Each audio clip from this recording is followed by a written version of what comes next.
欢迎来到新闻频道，明星们很高兴您订阅了该频道。凭什么是肖战？《沧海传》入围澳门电视节，日本称国宝级明星太骄傲。11月9日，澳门国际电视节首批入围名单的公布，像一声惊雷炸响影视圈。肖战的名字醒目地出现在名单上，背后是那部被全网奉为剧王国剧之光的《沧海传》。更让人热血的是，这部剧已敲定明年登陆日本。当地媒体直接将肖战称为让世界引以为傲的中国国宝级明星。当国剧走出国门，当中国演员被贴上国宝级标签，这份入围名单早已超越奖项本身，成了一场关于文化自信的生动注脚。剧王二字从不是流量堆砌的虚名。《沧海传》能在澳门电视节脱颖而出，靠的是实打实的破圈实力。从开播至今，它不仅收割了全网热搜，更在观众口碑里扎了根。无论是剧情的紧凑叙事，还是服化道的精良制作，都让国剧之光的评价显得掷地有声。而肖战在剧中的表现，更是将角色从纸面上立了起来。眼神里的坚韧，动作戏的利落，情感戏的细腻，让观众看到了一个演员对角色的深度拆解。这种成功，本质是内容为王的胜利。在影视行业追求快节奏、高流量的当下，《沧海传》沉下心打磨故事，演员沉下心塑造角色，最终用作品质量打通了圈层壁垒。正如粉丝所说，他不是在闯世界，而是用实力让世界看到。这种反套路的成功，恰恰戳中了观众对优质内容的渴望。我们厌倦了悬浮的剧情、敷衍的表演，需要的是能共情、有质感的作品。而《沧海传》恰好给了市场一个完美答案。日本媒体的国宝级明星评价，或许会让一些人惊讶。但了解肖战的演员之路，便知这不是偶然。从《陈情令》的魏无羡到《沧海传》的主角，他始终在突破流量的标签，用角色证明自己。有人说他运气好，但运气从来只给有准备的人。为了贴合《沧海传》中角色的沧桑感，他提前半年研究剧本，甚至去体验生活。为了动作戏真实，他亲自上阵吊威亚，反复打磨每一个镜头。这种较真，正是演员的立身之本。在澳门电视节的入围名单里，黄轩、杨紫、李现等实力派群星璀璨。他们的共同点是不依赖人设，只靠作品说话。黄轩的细腻，杨紫的共情，李现的爆发力，都在各自的作品里留下了深刻印记。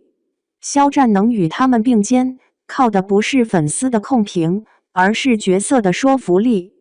当一个演员把演好每一个角色当成目标，国宝级的评价不过是水到渠成，因为观众记住的永远是角色，而非演员本人。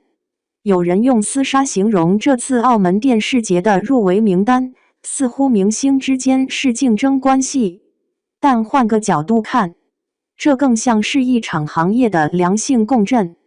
当黄轩、范丞丞、谭健次等不同年龄段的演员同台竞技，当《沧海传》与其他热门大剧共同入围，恰恰说明影视行业的生态在变好。市场不再只认流量，而是给了实力派更多机会。观众不再盲目追星，而是学会用遥控器投票。这种共振的意义远超一个奖项，它告诉行业，好演员会被看见，好作品会被记住。就像蒋欣在《甄嬛传》后依然能凭新角色入围，谭健次从歌手转型演员后靠实力站稳脚跟。他们的经历都在印证坚持的价值。澳门电视节的名单更像是一面镜子，照出了影视行业的清醒。流量会褪去，唯有实力永存。《沧海传》明年登陆日本的消息，比入围名单更让人振奋。这不是国剧第一次出海，但日本媒体的国宝级评价却标志着中国影视作品从走出去到被需要的跨越。过去，我们的剧出海常被贴上古装奇幻的标签，而《藏海传》靠的是普世的情感内核，关于成长、坚守、家国情怀，这些是不分国界的。文化输出从来不是生硬的说教，而是用故事打动人心。当日本观众为《藏海传》里的角色流泪，为肖战的表演点赞，本质是对中国文化的认可。这种认可比任何宣传都有力。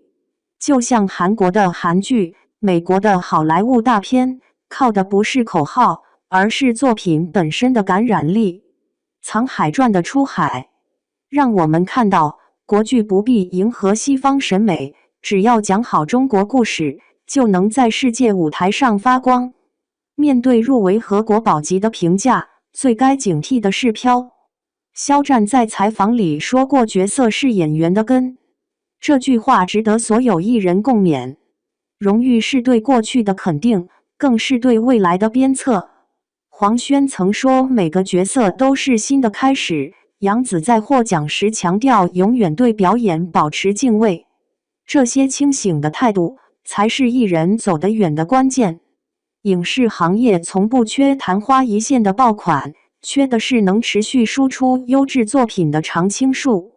就像于和伟，从配角到主角，用几十年的积累熬成书圈顶流；就像李现，在《亲爱的》热爱的后沉淀自己，用新角色打破固有印象。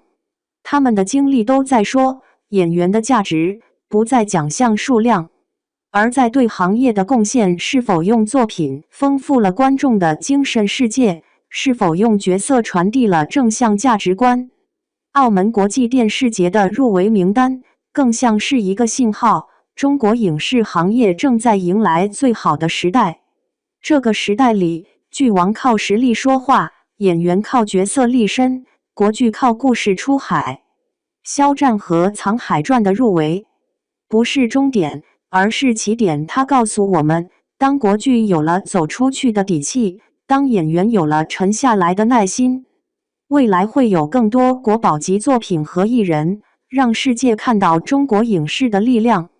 最后，恭喜所有入围的艺人和作品，愿这份荣誉能化为动力，让更多人记住，演员的初心是角色，作品的初心是观众，而国剧的初心是讲好中国故事，让世界听见中国声音。